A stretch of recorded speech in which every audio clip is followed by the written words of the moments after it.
Halo, berjumpa lagi dengan Media Eduka. Pada kesempatan kali ini, kita akan membahas soal-soal tes wawasan kebangsaan. Soal nomor 1. Arga meminta uang kepada orang tuanya untuk dibelikan sebuah motor. Namun, karena orang tuanya hanya bekerja serabutan, tidak bisa menuruti keinginannya. Karena menerima penolakan, akhirnya Arga pun kesal dan marah bersama teman-temannya pergi ke orkes musik dan mabuk. Saat melewati desa tetangga, Arga melihat sebuah motor. Awalnya Arga tidak ingin mencuri, karena keinginan hatinya berubah, dia ingin mencuri motor tersebut. Salah seorang warga melihat hal tersebut, lalu meneriakinya maling, dan melaporkan Arga ke pihak yang berwajib. Sikap warga menunjukkan A. Integritas, B. Profesionalisme, C. Solidaritas, D. Tenggang rasa, E. Rela berkorban. Pembahasan. Dalam kasus ini, warga telah melaporkan Arga ke pihak yang berwajib dan tidak main hakim sendiri. Maka, warga telah menunjukkan sikap yang profesional. Jadi jawaban yang tepat adalah B. Profesionalisme. Soal nomor 2. Perjanjian bilateral dan multilateral memiliki beberapa perbedaan. Salah satunya adalah A. Objeknya, B. Sifat instrumennya, C. Strukturnya, D. Cara berlakunya, E. Jumlah pesertanya. Pembahasan. Yang membedakan antara perjanjian bilateral dan multilateral adalah jumlah anggota pesertanya, di mana perjanjian bilateral merupakan perjanjian yang disepakati antara dua negara, sedangkan perjanjian multilateral merupakan perjanjian yang disepakati oleh banyak negara atau lebih dari dua negara. Jadi jawaban yang tepat adalah E, jumlah pesertanya. Soal nomor 3. Proses perumusan Pancasila sebagai dasar negara Indonesia dilakukan oleh BPUPKI, ditetapkan oleh PPKI sebab A. Kewajiban BPUPKI hanya merumuskan, B. Keanggotaan BPUPKI hanya sedikit, C. BPUPKI telah dibubarkan dan diganti PPKI, D. Anggota PPKI berasal dari seluruh perwakilan Indonesia, E. Kewenangan PPKI menetapkan dasar negara. Pembahasan. Alasan mengapa ditetapkan oleh PPKI adalah dikarenakan pembubaran BPUPKI yang telah menyelesaikan tugasnya dalam menyusun Undang-Undang Dasar Negara Republik Indonesia dan penggantian BPUPKI adalah PPKI untuk menetapkan dasar negara sekaligus memproklamirkan kemerdekaan RI. Jadi jawaban yang tepat adalah C. BPUPKI telah dibubarkan dan diganti PPKI. Soal nomor 4. Hubungan antara NKRI dengan semboyan Bhinneka Tunggal Ika adalah A. NKRI dapat dicapai dengan semangat persatuan, B. Bhinneka Tunggal Ika merupakan tujuan kebersamaan, C. Persamaan derajat pada seluruh rakyat Indonesia, D. Kesempurnaan NKRI bukan berasal dari semangat kebinekaan, E. Negara kesatuan bukan tujuan utama semboyan Bhinneka Tunggal Ika. Pembahasan. Negara kesatuan adalah tujuan bersama. Dalam mencapainya perlu semangat kebersamaan dan sebagai cara pemersatunya adalah dengan Bhinneka Tunggal Ika. Jadi jawabannya tepat adalah A. NKRI dapat dicapai dengan semangat persatuan. Soal nomor 5. Bentuk negara kesatuan merupakan konsensus bersama dari para pendiri negara. Namun, dalam perjalanan kemerdekaan Indonesia, negara kesatuan pernah berubah menjadi negara federal akibat dari A. Konsep negara kesatuan belum jelas dan tidak kunjung memberikan efek baik kepada negara. B. Konferensi meja bundar yang harus diterima bangsa Indonesia demi stabilitas politik pada masa tersebut. C. Keadaan pemerintah yang harus dirubah demi mempertahankan kemerdekaan RI. D. Perselisihan konsep dan pemahaman untuk bentuk negara dari para pendiri negara. E. Kekuatan penjajahan Belanda untuk memecah belah persatuan dan merenggut kembali negara Indonesia sebagai negara jajahan. Pembahasan.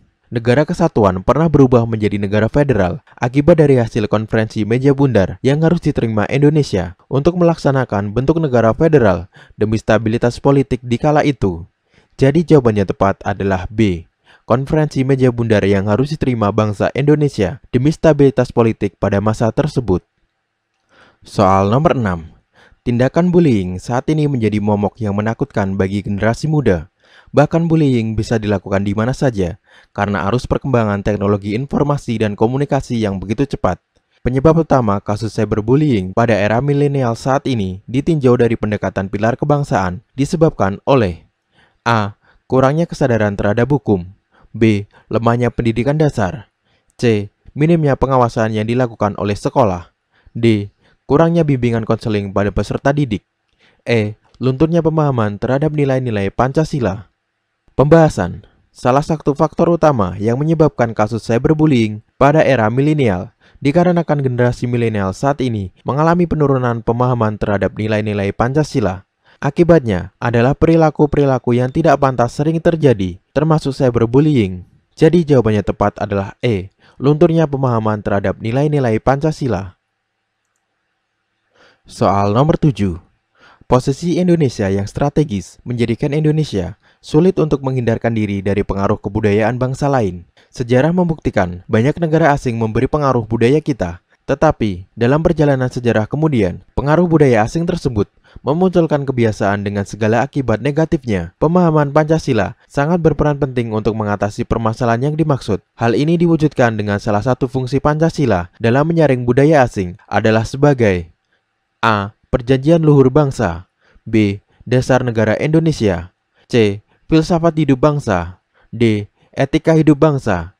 E. Kepribadian bangsa. Pembahasan. Pancasila sebagai kepribadian bangsa berfungsi untuk menyaring budaya asing yang tidak sesuai dengan kepribadian bangsa kita, supaya budaya asing yang tidak baik tidak masuk ke negara kita. Jadi jawabannya tepat adalah E. Kepribadian bangsa.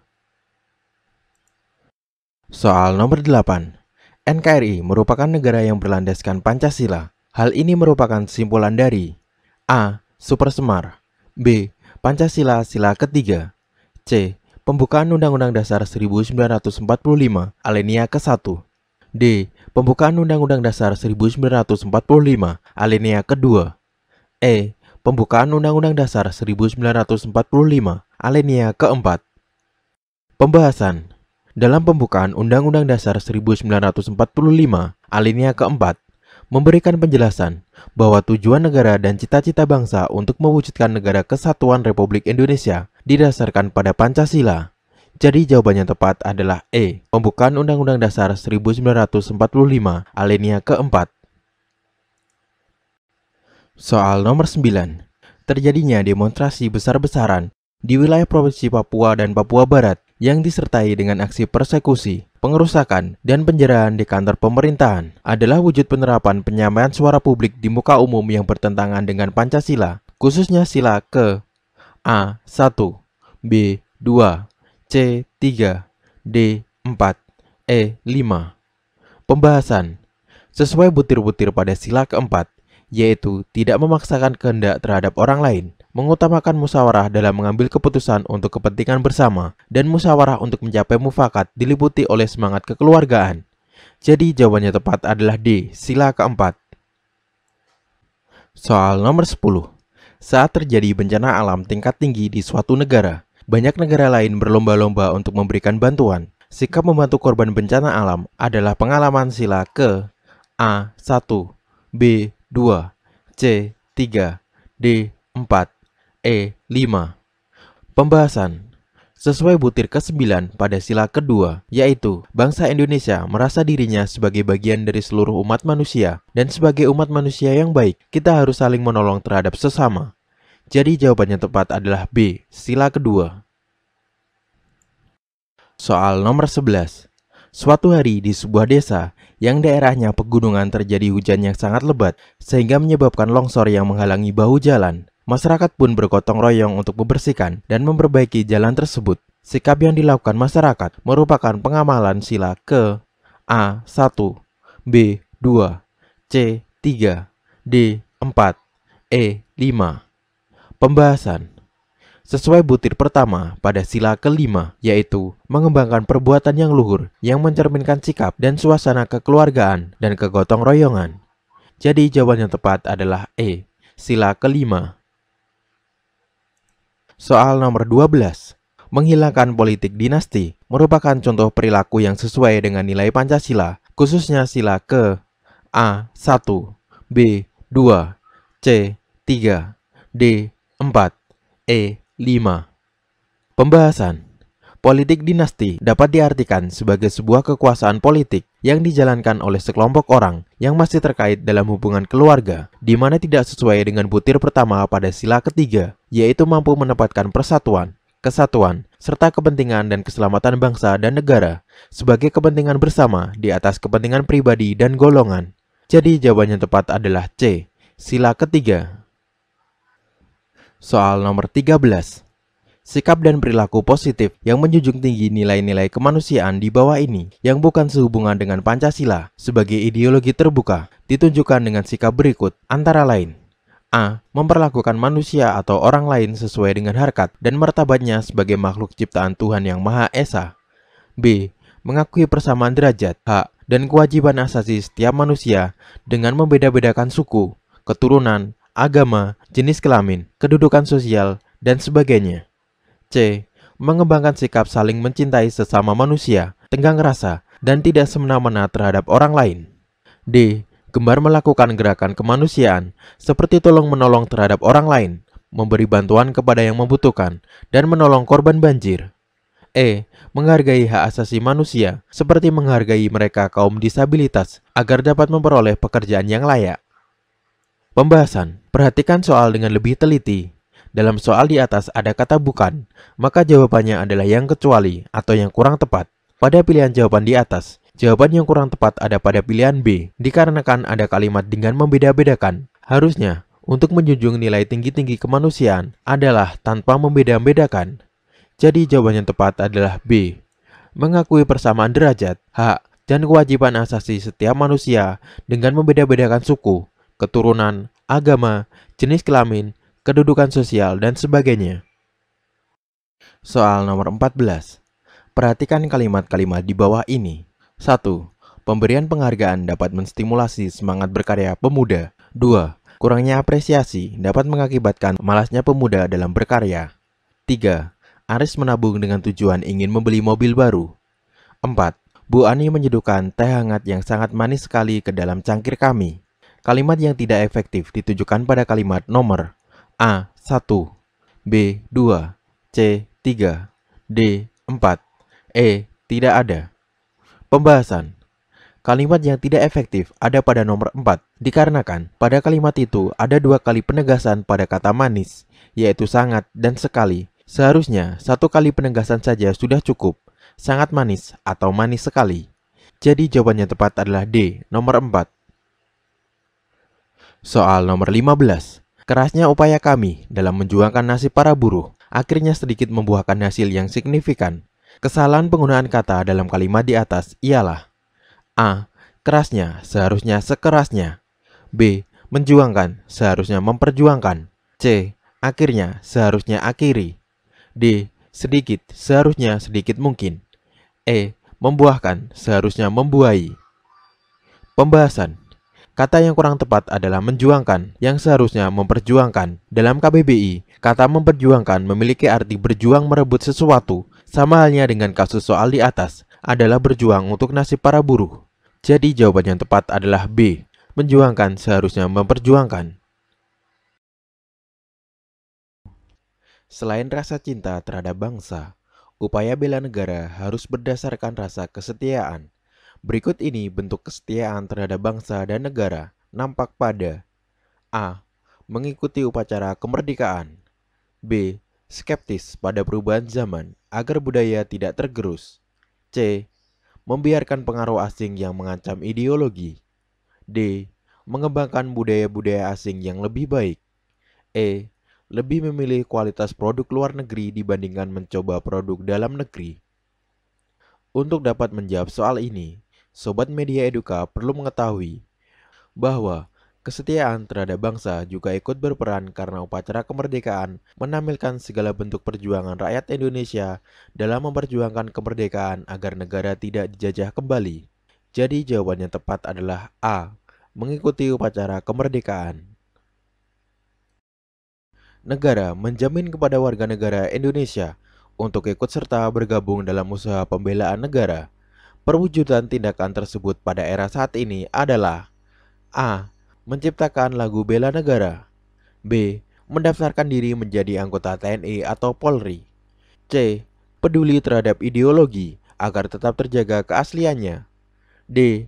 Meningkatkan kemampuan dan keterampilan. E. Ikut serta dalam organisasi masyarakat manapun. Untuk dapat menjawab soal ini, Sobat Media Duka perlu mengetahui bahwa upaya bela negara masa kini nampak pada cita-cita generasi muda untuk ikut serta menjadi anggota TNI dan Polri sebagai perwujudan nyata dalam bela negara. Jadi jawabannya tepat adalah B, mendaftarkan diri menjadi anggota TNI atau Polri. Efektivitas penyelesaian tindak pidana korupsi oleh KPK dilakukan melalui A. Pendidikan anti korupsi sejak dini. B. Operasi tangkap tangan. C. Regulasi hukum dan lembaga anti korupsi. D. Survei lembaga negara. E. Sosialisasi bahaya laten korupsi. Untuk dapat menjawab soal ini, Sobat Media Duka perlu mengetahui bahwa efektivitas penyelesaian tindak pidana korupsi dapat dilakukan KPK dengan cara operasi tangkap tangan atau OTT. Karena secara hukum, OTT tidak dapat dibantah terkait dengan tindakan korupsi. Jadi jawabannya tepat adalah B, operasi tangkap tangan. Hierarki tata urutan peraturan perundang-undangan yang dimulai dari Undang-Undang Dasar 1945 sampai pada peraturan desa atau peraturan dusun merupakan bentuk integritas pada A. Azas kepastian hukum. B. Azas tertib penyelenggara negara. C. Azas akuntabilitas. D. Azas keterbukaan. E. Azas efisiensi. Untuk dapat menjawab soal ini, Sobat Media Duka perlu mengetahui bahwa hierarki tata urutan peraturan perundang-undangan yang disusun secara sistematis dan tidak bertentangan antara aturan hukum di atasnya merupakan bentuk integritas penyelenggaraan negara sebagai asas kepastian hukum. Jadi jawabannya tepat adalah A, asas kepastian hukum. Pegawai merupakan komponen dalam institusi negara yang ditinjau untuk menjaga muruah dan integritas lembaga. Komponen tersebut termasuk dalam A. Komponen internal. B. Komponen eksternal. C. Komponen ekspier.